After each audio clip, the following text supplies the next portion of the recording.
হ্যাঁ হ্যাঁ।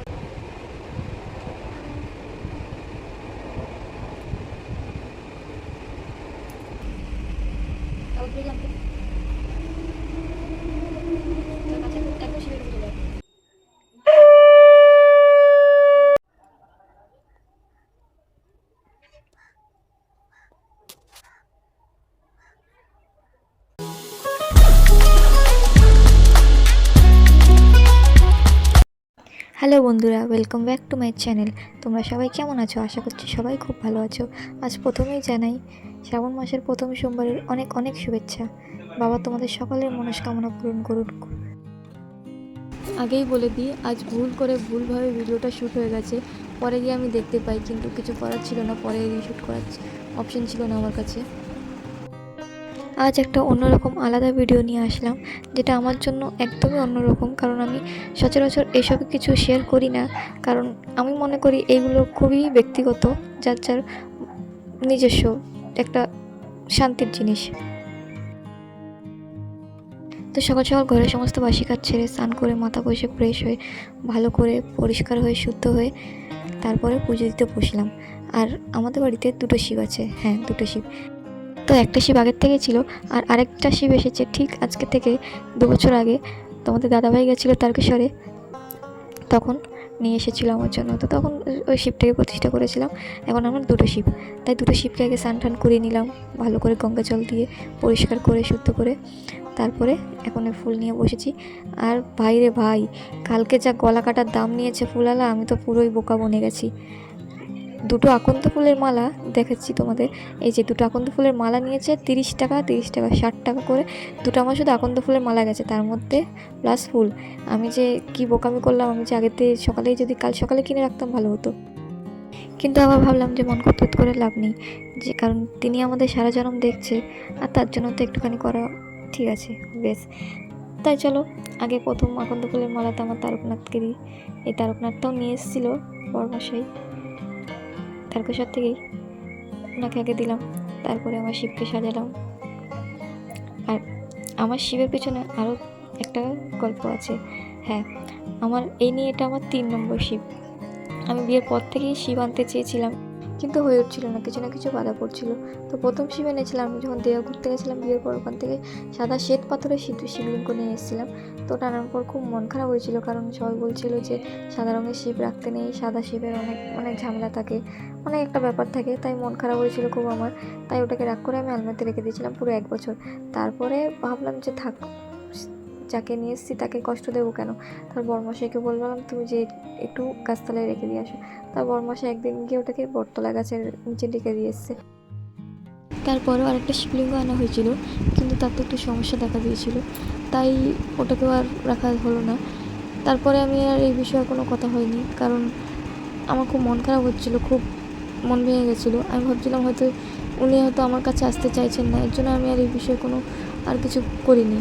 তারপরে 2 বছর আগে যখন বড়মশাই যায় শ্রাবণ মাসে তারকেশ্বর, তখন রীতিমতন রাগ করে ঝগড়া করে তাকে বলেছিলাম যে না, এবার আমাকে একটা শিবলিঙ্গ তুমি এনে দিতেই হবে আমাকে, নাহলে খুব গন্ডগোল হয়ে যাবে। তাই ওখান থেকে আসার সময় আমার জন্য একটা শিবলিঙ্গ এনেছিল। আমি তো সেটাকে পেয়ে খুবই খুশি হয়েছিলাম, খুব খুব খুব খুব খুব খুশি হয়েছিলাম। তারপর ওটাকে আমি প্রাণ প্রতিষ্ঠা করি। তারপর থেকে এই 2 শিবকেই আমি সেবা যত্ন করে আসছি। আমার মনে আরও একটা ইচ্ছা আছে যে ভবিষ্যতে আরও একটা বড় শিবলিঙ্গ আমি নেব। জানি না কেন আমার ছোটোবেলার থেকে শিবের প্রতি একটা আলাদাই টান আছে, বাবার জন্য একটা আলাদাই টান রয়েছে। মা আমাকে ছোটোবেলায় বলতো যে তোর সোমবারে জন্ম, তাই হয়তো তোর শিবের জন্য এত টান। কিন্তু জানি না কেন আমি খুব একটা, আমার পাগল আমি শিবের জন্য বলতে পারো রীতিমতন। আর এই সেম জিনিসটা আমার বরের সাথেও আছে, আর ওরও সেম সোমবারেও জন্ম। জানি না কি একটা এটাতে কানেকশান আছে কিনা জানি না। আর এই যে দেখো, তোমাদের সাথে কথা বলতে বলতে আমার এখানে সব ঠাকুরকে ফুল অর্পণ করা হয়ে গেছে। বেলপাতা দিয়ে দিচ্ছি সবাইকে, সাথে আমার 2 কার্তিকগুলোকেও। তোমাদের সাথে পরে দেখাচ্ছি আমার 2 ছেলে 2 কার্তিককে। এবার আমি শিবকে সাজাবো, শিবকে ফুল অর্পণ করবো।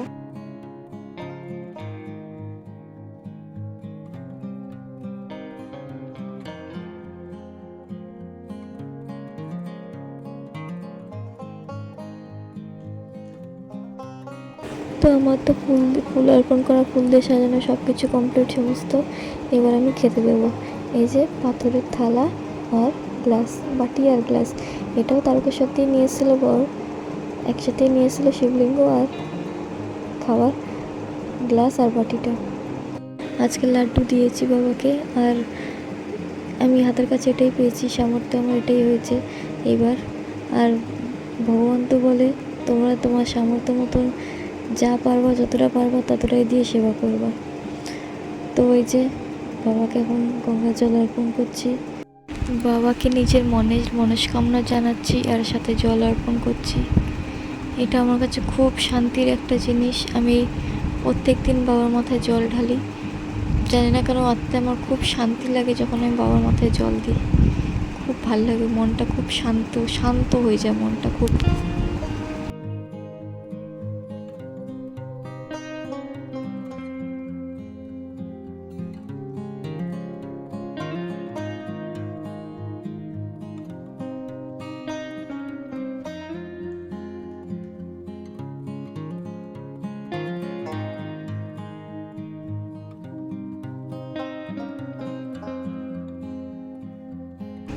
এবার চলো এক এক করে ধূপ দ্বীপ জ্বালিয়ে বাবার পুজোটা সম্পূর্ণ করি, কারণ অনেক দেরি হয়ে গেছে। ওদিকে মেয়েও একা রয়েছে, তাড়াতাড়ি করে করতে হবে আমাকে।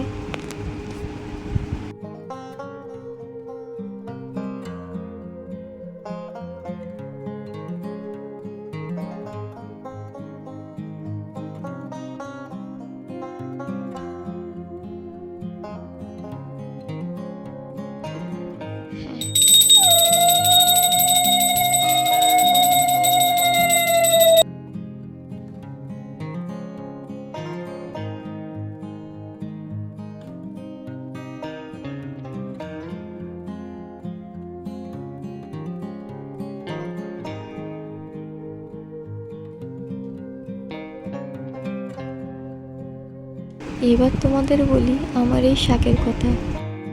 কিছু লোকে বলে আমি নাকি খুব ভালো শাক বাজাই, কিন্তু না, আসলে হচ্ছে শাক সবাই ভালো বাজাতে পারে, সেটা শাকের উপরে ডিপেন্ড করে সেটা কেমন শাক।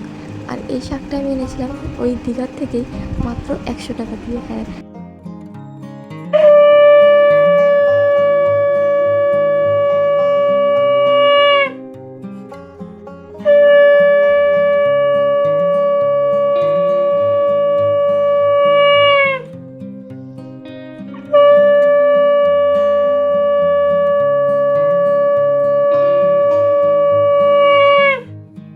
যেমন তোমরা শুনলে এই শাকটার দাম ছিল মাত্র 100 টাকা। 100 টাকার জিনিস যে এত ভালো হতে পারে তা আমি এটা না ব্যবহার করলে বুঝতে পারতাম না। খুবই ভালো, কোনো যেমন শব্দ তেমন শব্দই আছে। বলে নাকি শাক না বাজালে বোবা হয়ে যায়, কিন্তু না। আর হাত জোড় করে বাবাকে শ্রাবণের শুভেচ্ছা জানাচ্ছি। আমি খুব একটা বাবার কাছে সচরাচর কিছু চাই না, কারণ বাবা ঠিক বুঝে যায় তার মেয়ে কী চায় না চায়, তাই আমি সময় মতো সব কিছুই পেয়ে যাই। আমার বাবার উপরে সব কিছুই ছেড়ে দিয়েছি, বাবার উপরে বিশ্বাস ভরসা।